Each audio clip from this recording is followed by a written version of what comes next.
Muy buenos días, mis estimados hermanos y hermanas, Iglesia, un abrazo fraternal para cada uno de ustedes que nos sigue domingo a domingo en este reflexionar juntos en torno a lo que nos presenta la palabra del Señor. El domingo pasado, el cuarto evangelio nos llevaba a meditar sobre cómo se nos presenta el inicio de la tarea misionera de Jesús con unas bodas, y en la que se hablaba de la hora, de la nueva alianza, de la necesidad de un vino nuevo.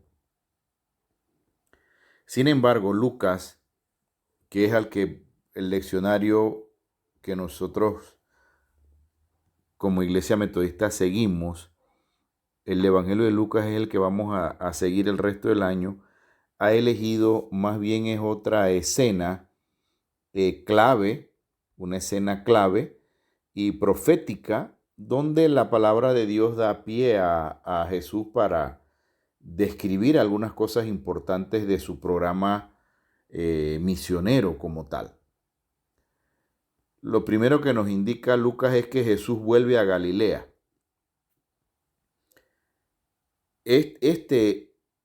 Este lugar que escoge Jesús para desempeñar su inicio de su despertar, de su actividad misionera es muy significativo.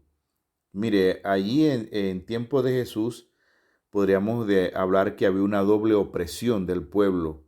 El político, por un lado, por parte de Herodes Antipas y por parte de la propia religión oficial. Así que había una explotación política y de la que mucha gente quedaba marginada y sin empleo, pero también había una explotación por parte de la religión oficial, y esa era instituida por las autoridades religiosas. Entonces, estas autoridades, en vez de fortalecer la comunidad para que se pudiera acoger a los marginados, a los excluidos, más bien usaba la ley era para justificar la exclusión de muchos, entendiendo mujeres, niños, samaritanos, extranjeros, leprosos, enfermos, publicanos. Era como un señalamiento para todo ese tipo de grupos que convivían en Galilea, pero que creaban marginación. Entonces, era como la religión oficial como tal promovía todo lo contrario de una fraternidad que Dios había soñado para todos. Esto estaba dando como consecuencia una situación política y económica y religiosa que estaba debilitando la comunidad local, impidiendo de una u otra forma la manifestación de los signos del reino de Dios. Entonces, en ese contexto, en esa situación de real de la gente, de su sufrimiento, que el Evangelio nos hace ver que Jesús opta por Galilea. Y ahí es donde Jesús quiere hacer presente a Dios, donde Dios tiene algo que decir y precisamente quiere lanzar su propuesta para tantos que estaban mal o urgidos de un cambio. Y allí llega Jesús con la fuerza del Espíritu. Otro dato importante es que el instrumento del que se sirve Jesús para discernir su misión y su mensaje es la propia palabra de Dios. Eso formaba parte de su espiritualidad y de su oración. Y la fuerza del Espíritu le había hecho sentirse personalmente interpelado, retado por ese pasaje de Isaías, hasta que lo asume y lo pone en el centro de todo. Entonces, ahí Jesús va descubriendo y demostrando su vocación. Y por eso lo busca. Al desarrollar la escritura y se presenta a sí mismo para compartirlo con la gente. En ese momento que se daba la lectura comunitaria, como la hacemos hoy en nuestros templos, tan importante y habitual, y se describe también en la primera lectura de hoy, lectura que le posibilita, le catapulta a dar su testimonio personal. Bien, entonces, necesitamos nosotros hoy, a la luz de esto, cuidar. Mire, necesitamos hoy cuidar, necesitamos conocer, necesitamos meditar y necesitamos escuchar personalmente y juntos la palabra de Dios. Jesús da fiel testimonio de eso. Es imposible que la fe se mantenga fuerte, se mantenga fresca, se mantenga viva, sin desgaste, sin acudir frecuentemente a ella, a la propia palabra, tal como lo hacía Jesús. No podemos, hermanos y hermanas, ser seguidores de Jesús si no conocemos su palabra, si no nos dejamos transformar por ella, si no dialogamos con la palabra, si no damos la oportunidad a que el Espíritu nos revele la voluntad de Dios por medio de ella. Eso por un lado, y algo inseparable que es la celebración cúltica como tal y la Santa Cena, palabra y pan de vida. Entonces es muy importante a veces hasta tener en nuestras iglesias, en nuestros templos, el calendario litúrgico, el calendario de predicación, porque así yo puedo acudir al culto ya incluso hasta habiendo leído y meditado personalmente sobre las lecturas que van a ser proclamadas.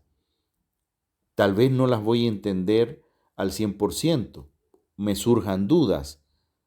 La verdad no es un libro fácil y por eso como pastores, como laicos al liderazgo, encargados de obra, otros hermanos con preparación y con experiencia, podemos ayudar y acompañar en ese proceso. Ahora bien, volvamos al Espíritu de Dios está sobre mí. Ese mismo Espíritu que sobrevolaba antes que Dios comenzara la creación, ¿ya? Algo nuevo, lleno de vida, va a dar comienzo también ahora por medio de Jesús.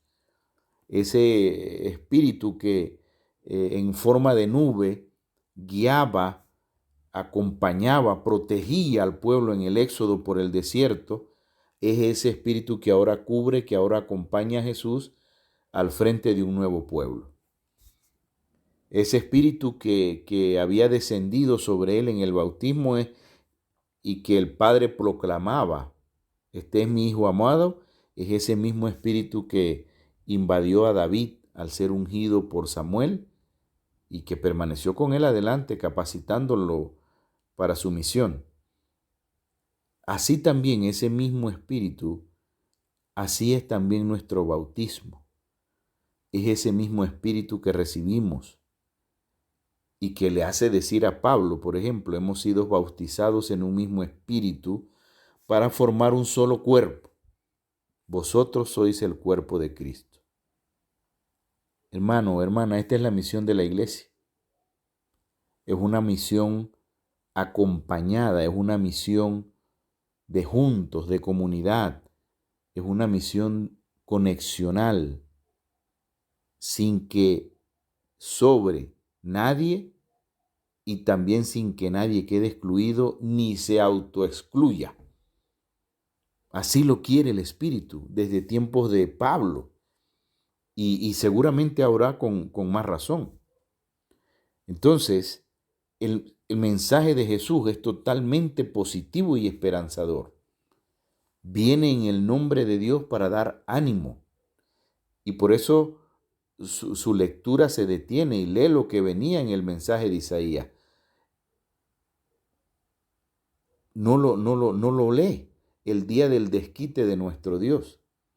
Y esto coincide con Esdras, cuando el pueblo llora al verse denunciado por la palabra que ha sido leída. No hagáis duelo ni lloréis. El pueblo entero lloraba al escuchar las palabras de la ley. Y es que en tiempos de desánimo, mire, en tiempos de desánimo, en tiempos de crisis, en tiempos de desesperanza, la opción de Dios y la opción de todo seguidor de Cristo es levantar, es animar, es liberar, es empujar, es despertar la esperanza. Hay cristianos que en tiempos de desánimo, en tiempos de crisis, lo que hacen es señalar, condenar. Aquí no se pretende que surjan sentimientos de culpas, sino deseos de cambio. Y eso es lo que Jesús hace, totalmente positivo y esperanzador. No se detuvo y no lee lo que venía en el mensaje de Isaías. Sus objetivos son prioritarios, lo que va a dedicar alma, corazón y vida es a los pobres, a los cautivos, a los ciegos, a los oprimidos, los sufrientes, los que carecen de lo que sea. Y para eso el Espíritu le ha ungido, le ha consagrado, le ha elegido y ha enviado precisamente para ellos, con obras y con palabras. Y esas deben ser las señales que nos identifiquen a cada uno de nosotros. Cosas positivas y esperanzadoras, no cosas negativas. Tenemos que estar armados con la palabra de Dios, formando el cuerpo de Cristo, no dañando el cuerpo de Cristo, teniendo en cuenta situaciones vitales de quienes nos necesitan realmente, anteponiéndonos a cualquier otra tarea, a cualquier otra opción o prioridad, por muy santa o sagrada que nos parezca. Por eso hoy, hermano, hermana, tenemos que ser capaces de decir con verdad, con certeza, que hoy se cumple la Escritura por medio de ti y en cada uno de nosotros. Tengamos claros nuestros objetivos como seguidores de Cristo. Objetivos positivos y esperanzadores. Levantar, liberar, animar, empujar, despertar la esperanza. Que hoy se cumpla esa Escritura en medio de cada uno de nosotros y en medio de nuestra iglesia. Que el Señor siempre haga resplandecer su rostro sobre ti y te conceda siempre, siempre de su paz. Amén.